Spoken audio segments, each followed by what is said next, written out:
afternoon, everyone, and welcome to What the Why, one of RVN's newer television shows. If you've seen us before, our show features conversations with diverse leaders from all walks of life about why they do what they do and how they figured things out.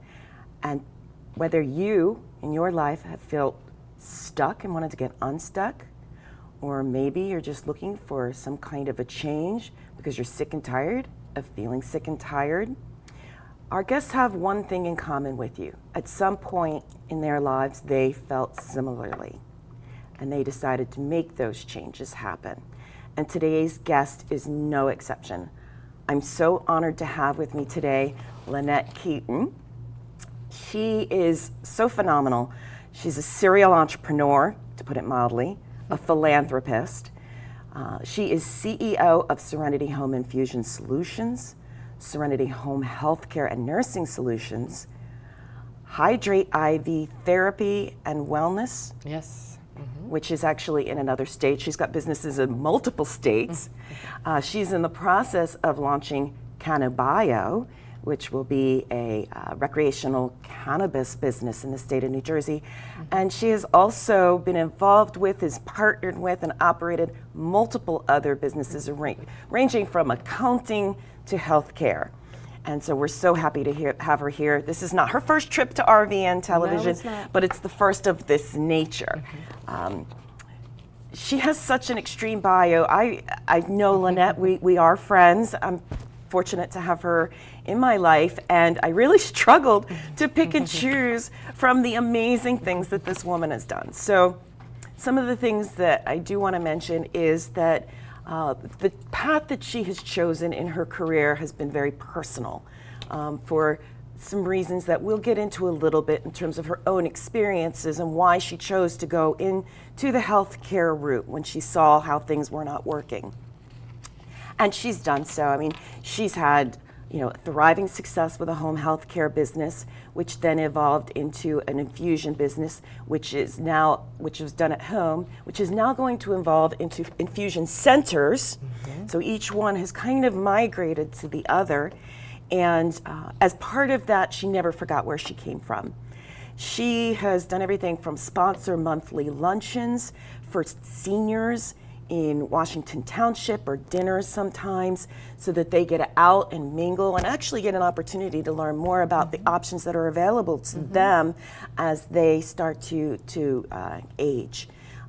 She has gone so far as to purchase groceries and foods and take care of the needs of others, pay electricity and overdue bills, because the people that she gets to know as part of her businesses become part of almost her family in a lot of ways. Right. She's made numerous charitable donations, not just to the aging spectrum, but the younger spectrum, because they're the future leaders. Partnerships with Washington Township High School. She's been a mentor for students in high schools. She had created a scholarship for students that wanted to pursue healthcare as a career. She serves on numerous organizations and is in the process of launching a couple, but she's heavily involved in the South Jersey, or the Chamber of Commerce of Southern New Jersey, CCSNJ. She's also actively involved in the Gloucester County Regional Chamber, the Gloucester County Network Connection, National Home Infusion Association, the American Red Cross. She's served at one point as on the advisory board of South Jersey Magazine. She has a BS in accounting, a minor in marketing, numerous accreditations in Medicare and other fields, and she's a multiple award winner. She's been named Exceptional Woman Entrepreneur of the Year of January 18 for South Jersey Magazine, Best of Healthcare Award in March 2018 for South Jersey Magazine, and the Community Service Award Game Changer for the Gloucester County National Association for the Advancement of Colored People. So again, I think you can see why I'm so happy to have her here. So without further ado, please welcome my friend LaNette Keeton. Hello, everyone, and thank you, Barbara Ann, for having me here. I look forward to sitting here and speaking with you today. Oh, me too. It's always a pleasure, though. I enjoy talking to you all the time. Same. And this time, you've been on other shows with two other shows with RVN. I have. But this time, our audience is going to get to see a little bit more of the personal side of LaNette Keeton and all the amazing things that you're doing. So let's start. Where you are today, I don't want to give anything away. But when you were little LaNette running around playing, what did you want to be when you grew up? I didn't have a clue. Okay. I didn't know what I wanted to be. Well, then again, that's not true. I think when I was younger, I wanted to be a doctor. I got a little older and maybe a nurse, maybe a school teacher. You know, when you're young, you just never really know. Everything that you watch on TV and you see other people do, that's what you want to do. So it wasn't until I got older that I started realizing where my niche was. And your niche, you had an accounting businesses that you ran, and you decided to get into healthcare in part because of the services that you were providing through that accounting business. So to the extent that you can share with our audience, how did you make that pivot from accounting and working with larger companies to deciding that you were actually going to go into the home healthcare industry? I just like healthcare. I felt like there's a need in healthcare. I had a handicapped son who was in need of healthcare home services, and we got services from everywhere, and I just never thought the services was that great. So I always said if he passed away or if anything ever happened to him, I would get into that business so I could show people how it was really done. So he ended up passing away in 2008, and I got into the home healthcare business. Not knowing how hard it was, I decided I was going to jump in there anyway and try and make a difference. So I don't know if I made a difference, but I definitely jumped in. I suspect for the people that you have served over the years and all of these amazing things you've done in philanthropy, in a large part connected with those services, I think you've absolutely made a difference. Well, I started in home health care with home health aides, nurses, and then I saw a need in other areas. So it's like wherever you see a need, you just keep progressing with that time.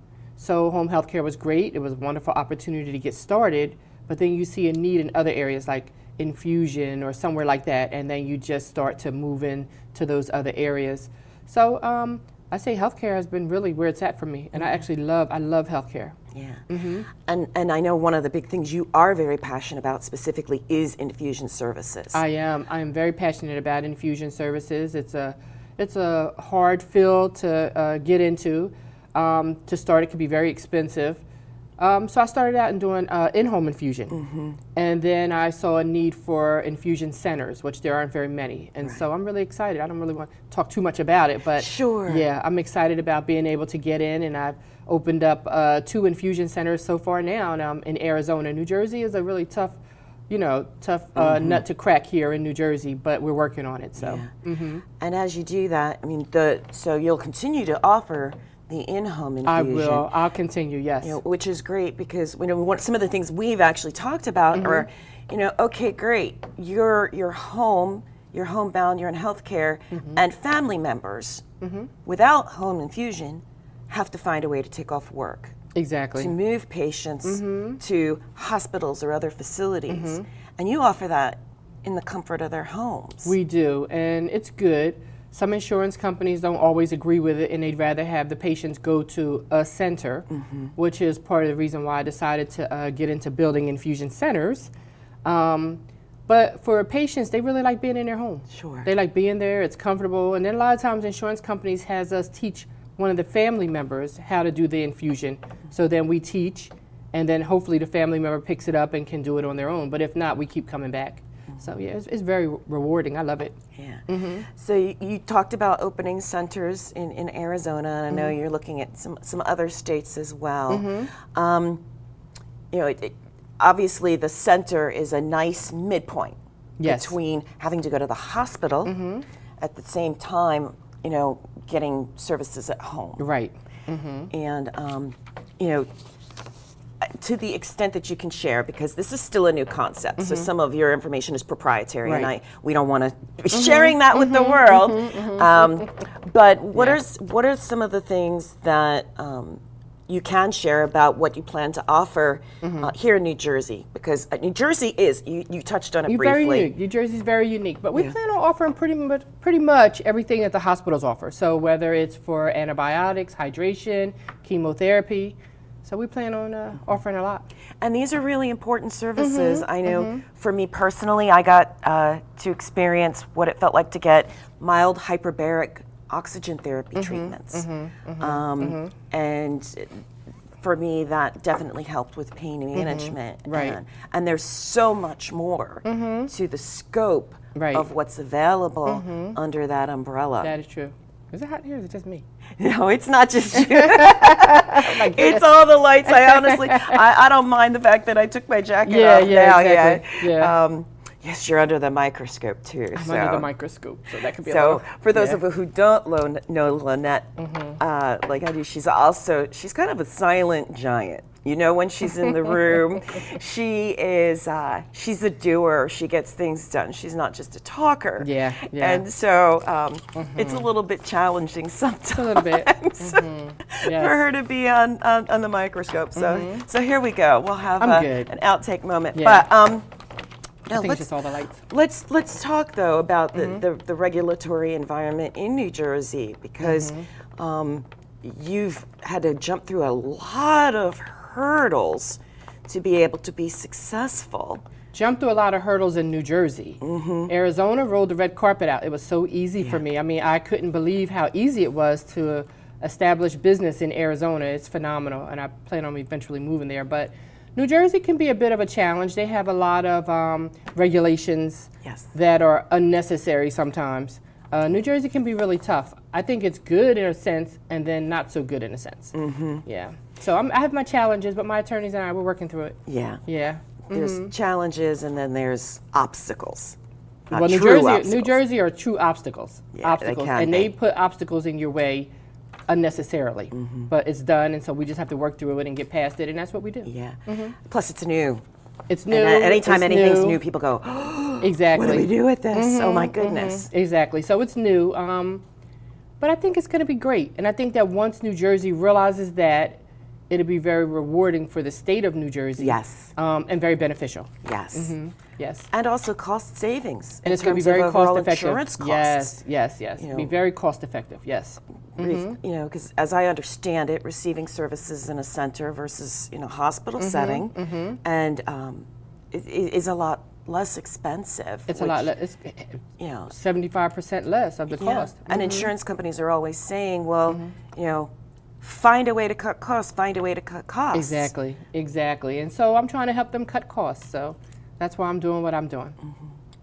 So since you have some centers open in Arizona, let's talk about the beautiful state of Arizona and your plans for expansion, not just in Arizona. I mean, you have I am doing plans. some wonderful, wonderful things in Arizona. So I have 2 infusion centers up. I have a hydration center there. I have another infusion center going up in Sedona, and I have a compounding pharmacy that's being done as we speak now. Yes. Like I said, so many different things. Now, for our viewers that don't know, what is a compounding pharmacy? Where we mix medications, so therefore we don't have to order them from the specialty pharmacies. So we'll be able to mix them and drop ship them to different locations. And we've had some conversations about what you're doing in Arizona as being so important, because a lot of outdoor service workers, especially when they were having heat waves, were having hydration issues. They had a lot of workers in Arizona that were actually passing away from the heat. It gets to be as hot as 116 degrees in Arizona. So they had some workers that were dropping like flies. And so, of course, my business went to the presidents and CEOs to see how we can accommodate, and we're able to accommodate. So I'm excited about that. Yeah, because no offense to any particular products, but drinking, vitamin type waters can only do so much. Just drinking water itself can only do so much. Right. And on 116 degree days, it doesn't do much. No. So in terms of all of these wonderful things you're doing in the infusion world, to the extent that you can share again, because this is still in the works, you're venturing into the cannabis business. I am venturing into the cannabis business here in New Jersey. It's a little scary because I don't know much about cannabis, but I'm learning. And you have a team of people that are working with you to help And you out, and some really good I have a team of people. experts, and attorneys and things like that. Yes, yes.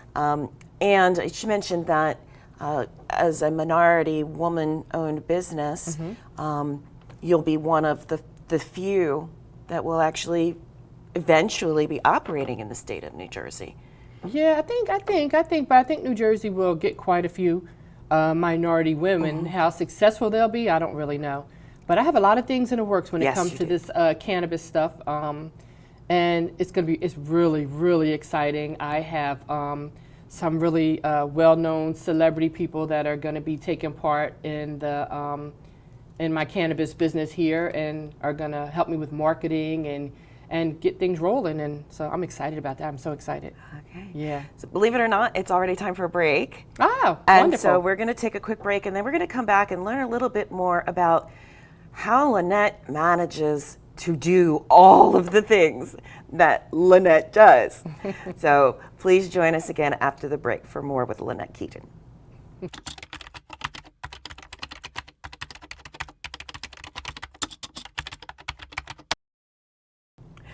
Welcome back to What the Why with our guest today, serial entrepreneur and philanthropist, LaNette Keeton.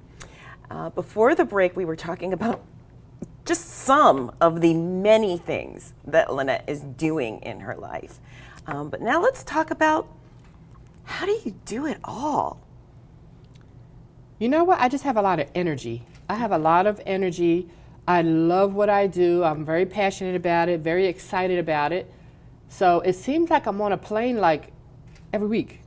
I'm either on a plane going to Arizona, I'm on a plane going to Florida, back to New Jersey. I feel like I have been on a plane more than I have been home in this last year. I could, yeah. Right? I could see that. I definitely could see that. Yeah, You are just quite the jet setter, hopefully racking up a lot of frequent I flyer am miles that you racking can up use. a lot of frequent flyer miles, and I'm getting ready to go to Europe, you guys. So I'm really excited about that. But yeah, I think it's just because I have a passion for this. I absolutely love what I do. I always tell people I'll never retire. I'll just keep doing this, and eventually selling off everything and holding on to everything in Arizona and going there if I ever decide to retire. But right now, I love what I do. I feel like it's my season. My door is open. So now I have to jump in and go after everything that God has for me. And I think another thing that you share with me is, when you stop loving what you do, you fly by faith and just say, okay, I'm moving on from that. Yes. As a matter of fact, yes, because I'm getting ready to move on from the home health care business. Actually, I am going to open up a hydration center in Washington Township, like the one I have in Arizona. So I'm really excited about that. Yeah, I'm excited. It's a little bit scary, but I'm excited. Yeah. Well, fearless is definitely a good word to describe you. No, I have my fears. I have fears. I just don't let them outweigh all the good stuff. Yeah. And I don't let the fear hold me and hold me back. So I just pray about it and keep going. So fear checked. Yes. Who are some of the people that have inspired you to be this dedicated, committed, hardworking person that you embody and model for others? People like you and my friends and family. I can't really say that there's anybody in business that I've been so intrigued with that I can say, wow, I can really learn a lot from them. I think it's because I'm so private and low-keyed that maybe that's the reason.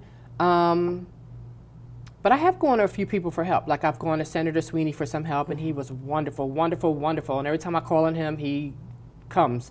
But there's not very many people that I called on for help. I kind of just call on you and a few of my other friends, and we kind of just feel our way through and push our way through and make it happen.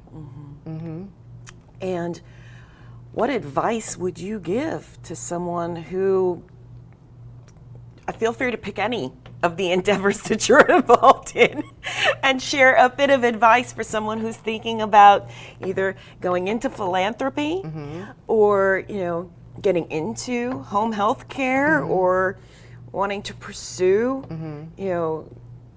other options that are out there for them? I just tell people, find your niche, find what it is that you're passionate about. Don't let anybody tell you no or that you can't do it. And just do your research. Whatever it is that you're interested in, do your research first. So this way you know the ins and outs, so at least you can tackle that part. And then getting it started could be a whole nother thing, but at least you'll know what that is.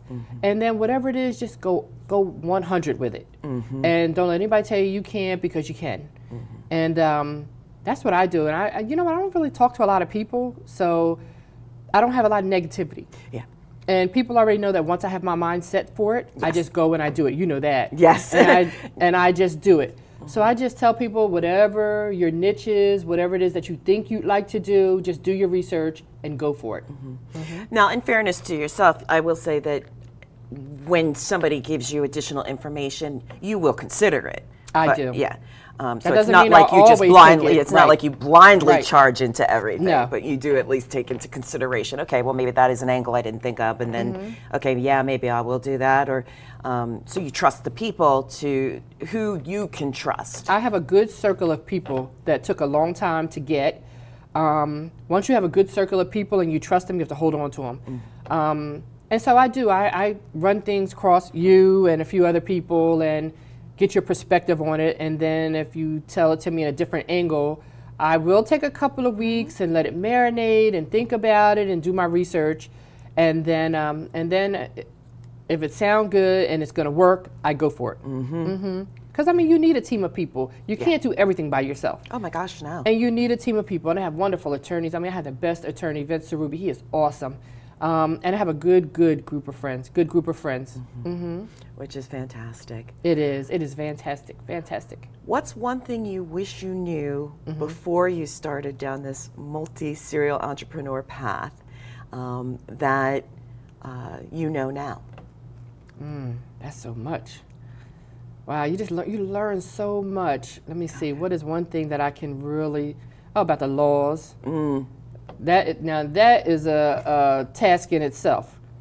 I know more about the laws and the rules and regulations and all that stuff now that I didn't then, but that I know now. And I'm able to feel my way through and get in contact with all the necessary people that I have to get in touch with. I say networking is the key to business. Networking. I can never say it enough, because the more people you know, the more help that you can get.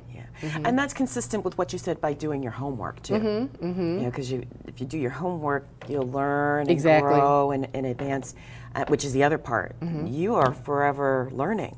I am forever learning, forever trying to meet someone. Trust me, this has not been an easy road. No. By far, it has not been easy for me. But I just do my networking. And you get out there and you talk to people, and if you're honest, they really like you and they want to help you. Most of the time, not all the time, but most of the time. Authenticity is so important. It's very when you're important. developing your circles. Yes. And some people don't understand that, or they don't know it when they see it fully. Well, people don't understand loyalty is a key. Loyalty, honesty, all that stuff. Yeah. Which is very, very important. Oh, listen now, because I weed people out. You have people in your life that you think, oh, they're so wonderful, and and then you find out later on they're not as wonderful as you thought they were. So if I don't talk to them now, it's because I found out that they're not that wonderful. And you know who the real ones are, because even if there's a gap in time, you can pick up the phone and it's okay. Exactly. They didn't run, they didn't, question it. They're just I have friends like you that I call and I say, you know what, listen, I can't figure this out. Can you help me figure it out? Oh God, you go above and beyond to help me figure something out, so that is wonderful. So it's you, and I have a few other friends like that too that will go above and beyond to help me get where I need to be. So if you were asking the questions in this interview, what question would you ask of yourself that I haven't asked? Oh, Barbara Ann, you're good with questions. You always have been. It's the coach in me, right? You're good with questions. Oh my God, I get filled with questions from Barbara Ann like emails, text messages, phone calls. I mean, she inundates me with questions. So trust me, no question has gone without her asking. Trust me. Yeah. Well, if Yeah. somebody's going to ask me a question, I want to make sure that I have the information. Now, I do have a tendency to get into a little bit of analysis paralysis sometimes. You but do. then once I have my information, it's like off to the races. It's done. Yeah. I can't really say that you haven't asked, but I mean, even outside of this interview, you ask 10 million questions. So I feel like there's no question that I haven't answered for you. Always curious. From a place of non-judgment, always curious. Yeah. Which is probably why it's easier to have these interviews, Yeah. because you're used to me asking you these non-judgmental Okay, but maybe curiosity one that you questions. didn't was what was my biggest failure? Oh, okay. And I've had many of those, and it comes from sometimes the people that you surround yourself with, hoping that they have more information and knowledge than you do, and a lot of times they don't. So Yeah. Yeah, there is. yeah.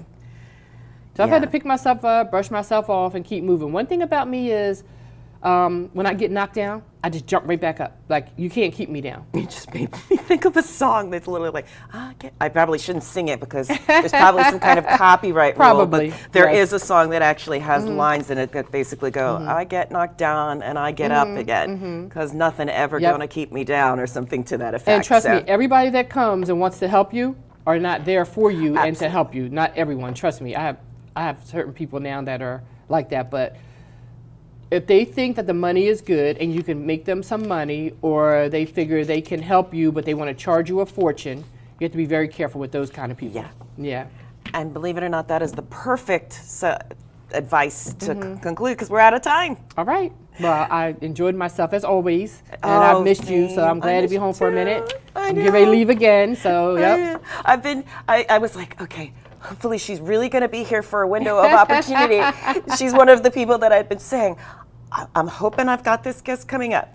And she's here, so this is one of the people I have been dying to get in I here. am She here. finally I'm was not here here in for New long, Jersey. but I'm I know, here. she's off soon again. And I'm so excited. But thank you so much, because I know you've got so many different things going on. I do. I really appreciate you coming in for No, this thank interview. you for having me. I love it. I hope I can come back again. Absolutely, because you're going to have so much more to talk about in the coming months and Oh, years. I will, so- especially with the cannabis stuff. Yes. I have so many good things going on Yeah. with this cannabis stuff, and it's not just dispensary. So I'm excited about that. More to come. So if someone wants to reach out and connect with you, what's the best way to do that?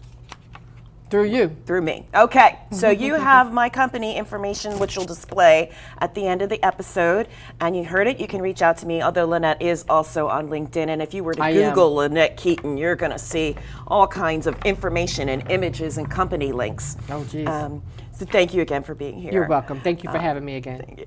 So next week, the fun and joys of confirming guests for August are almost over.